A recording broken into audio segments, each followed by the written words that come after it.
Palestine ജനതയുടെ മണ്ണും അവകാശങ്ങളും എന്നേക്കുമായി ഇല്ലാതാക്കാനുള്ള ആസൂത്രിതമായ നീക്കം ഇസ്രയേലിന് അകത്ത് നടക്കുന്നുണ്ട്. എന്നാൽ അത് തടയാനുള്ള പരമാവധി ശ്രമങ്ങളും പലസ്തീൻ നടത്തുന്നുണ്ട്. വെസ്റ്റ് ബാങ്കിൽ ഇസ്രയേൽ നടത്തുന്ന നിയമവിരുദ്ധമായ ഓരോ നീക്കത്തിന്റെയും ഞെട്ടിപ്പിക്കുന്ന വിവരങ്ങൾ ദിനംപ്രതി പുറത്തു വന്നുകൊണ്ടിരിക്കുകയാണ്. നിയമങ്ങളെയും മാനുഷിക മൂല്യങ്ങളെയും കാറ്റിൽ പറത്തിക്കൊണ്ട് 30-ലധികം പുതിയ കുടിയേറ്റ ഔട്ട് പോസ്റ്റുകളും ഫാമുകളും നിയമവിധേയമാക്കാൻ ഇസ്രയേൽ സുരക്ഷാ മന്ത്രിസഭ രഹസ്യമായി തീരുമാനം എടുത്തു എന്ന ഞെട്ടിക്കുന്ന വിവരങ്ങളാണ് നിലവിലിപ്പോൾ പുറത്തുവരുന്നത്. അതറിഞ്ഞ ഞെട്ടൽ പലസ്തീൻ ജനതയ്ക്ക് ഇപ്പോഴും മാറിയിട്ടില്ല. ഈ നീക്കം കേവലം ഒരു ഭരണപരമായ തീരുമാനമല്ല, അത് ശ്രദ്ധേയമാണ്. ലോകരാജ്യങ്ങളുടെ കണ്ണുവെട്ടിച്ച് ഇത്തരം തീരുമാനങ്ങൾ എടുക്കുന്നത് ഇസ്രയേലിന്റെ താൽപര്യം എത്രത്തോളം അപകടകരമാണ് എന്നത് വീണ്ടും തെളിയിക്കുകയാണ്. ഈ കുടിയേറ്റ വ്യാപനം രഹസ്യമാക്കി വെക്കാൻ ഇസ്രയേലിനെ പ്രേരിപ്പിച്ചത് അന്താരാഷ്ട്ര തലത്തിൽ തങ്ങൾ നേരിടാൻ പോകുന്ന കടുത്ത വിമർശനങ്ങളാണ്. ഇറാനുമായുള്ള യുദ്ധ സാഹചര്യങ്ങൾ നിലവിൽ നിലനിൽക്കുന്നതിനാൽ ലോകത്തിന്റെ ശ്രദ്ധ മുഴുവൻ ആ മേഖലയിൽ ആയിരിക്കും. വെസ്റ്റ് ബാങ്കിലെ ഭൂമി പിടിച്ചെടുക്കൽ വേഗത്തിലാക്കാൻ നെതന്യാഹുവിന്റെ സർക്കാർ ശ്രമിക്കുകയാണ്. എന്നാൽ ഇറാനിൽ നിന്നുള്ള തിരിച്ചടിയെ ഇസ്രയേൽ അങ്ങേയറ്റം ഭയപ്പെടുന്നുണ്ട്. ഇത് വാസ്തവമാണ്. ഇറാൻ ഉയർത്തുന്ന സൈനിക വെല്ലുവിളികൾക്കിടയിൽ മറ്റൊരു വിചാരണ കൂടി നേരിടാൻ ഭയന്നാണ് പ്രതിരോധ മന്ത്രി ഇസ്രയേൽ കാറ്റ്സും ധനമന്ത്രി ബെസ്ലേൽ സ്ട്രോമിച്ചും ഈ അംഗീകാരം പരസ്യമായി പ്രഖ്യാപിക്കാത്തത്. ഇത് വ്യക്തമാണ്. നെതന്യാഹുവിന്റെ തീവ്ര വലതുപക്ഷ സർക്കാർ ലക്ഷ്യമിടുന്നത് ഒരു സ്വതന്ത്ര പലസ്തീൻ രാജ്യം എന്ന സാധ്യതയെ പൂർണ്ണമായും ഇല്ലാതാക്കാനാണ്. ഓരോ പുതിയ ഔട്ട് പോസ്റ്റും ഓരോ പുതിയ ഫാമും പലസ്തീനികളുടെ ഭൂമിയിൽ ആഴ്ന്നിറങ്ങുന്ന ആയുധങ്ങളാണ്.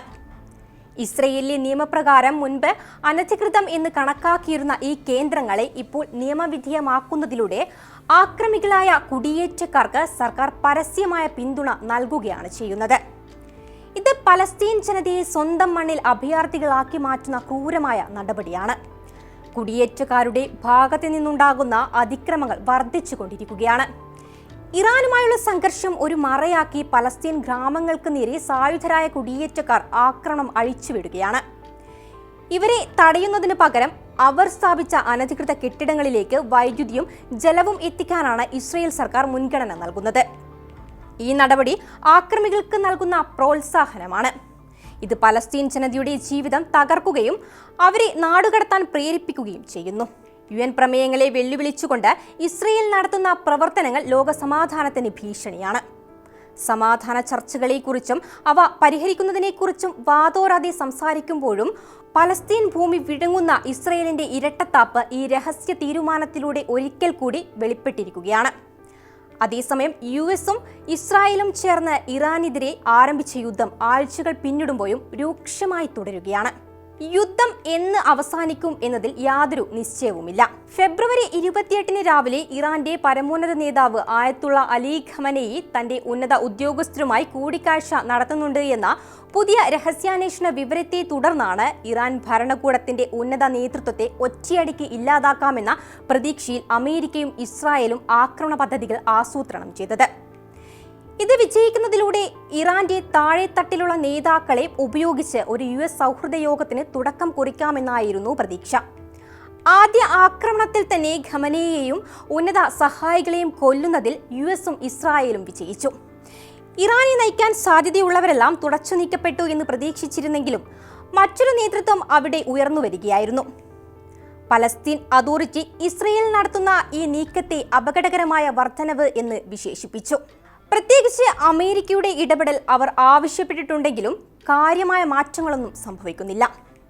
ഇസ്രയേലിന്റെ ഇത്തരം നടപടികൾ മേഖലയെ വലിയൊരു സ്ഫോടനത്തിലേക്കാണ് നയിക്കുന്നത്. ഇസ്രയേൽ സൈന്യം നിലവിൽ കടുത്ത സമ്മർദ്ദത്തിലാണെന്ന് റിപ്പോർട്ടുകൾ സൂചിപ്പിക്കുന്നുണ്ട്. ലെബനൻ അതിർത്തിയെയും ഇറാനിലെയും സംഘർഷങ്ങൾക്ക് ഇടയിൽ വെസ്റ്റ് ബാങ്കിലെ കുടിയേറ്റക്കാരെ സംരക്ഷിക്കാൻ കൂടുതൽ സൈനികരെ വിന്യസിക്കേണ്ടി വരുന്നത് സൈനിക നേതൃത്വത്തെ ആശങ്കപ്പെടുത്തുകയാണ്. ഇറാനുമായുള്ള യുദ്ധം എപ്പോൾ സംഭവിക്കാം എന്ന ഭയം ഇസ്രയേലിനെ വിടാതെ പിന്തുടരുകയാണ്. ഇറാൻ തങ്ങളെ ആക്രമിക്കാൻ ഈ അധിനിവേശ നീക്കങ്ങളെ ഒരു കാരണമായി ഉയർത്തിക്കാട്ടുമോ എന്ന ഭയമാണ് പല തീരുമാനങ്ങളും രഹസ്യമാക്കാൻ അവരെ പ്രേരിപ്പിക്കുന്നത്. ഇറാൻ എന്ന വലിയ ശക്തിയെ നേരിടാൻ തയ്യാറെടുക്കുമ്പോൾ തന്നെ പിടിച്ചെടുത്ത ഭൂമിയിൽ പിടിമുറുക്കാനുള്ള അത്യാഗ്രഹം ഉപേക്ഷിക്കാൻ ഇസ്രയേൽ തയ്യാറല്ല എന്നതാണ് സത്യം.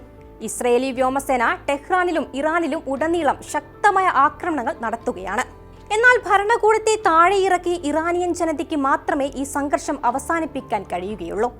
യഥാർത്ഥത്തിൽ ഇസ്രയേൽ പലസ്തീനെ തകർക്കാനാണ് ശ്രമിക്കുന്നത്. ഇറാൻ യുദ്ധഭീതിയും മേഖലയിലെ അസ്ഥിരതയും മുതലെടുത്ത് ഭൂമി കവർന്നെടുക്കാവുന്ന ഈ രീതി അങ്ങേയറ്റം അപലപനീയമാണ്. നിയമവിരുദ്ധമായി സ്ഥാപിക്കപ്പെട്ട ഔട്ട് പോസ്റ്റുകളെ ഒരു രാത്രി കൊണ്ട് നിയമവിധേയമാക്കുന്നത് അന്താരാഷ്ട്ര നീതിന്യായ വ്യവസ്ഥയോടുള്ള വെല്ലുവിളിയാണ്. ഇത് ഇസ്രായേലിന്റെ അധിനിവേശ മുഖത്തെ കൂടുതൽ വ്യക്തമായി തുറന്നുകാട്ടുന്നു.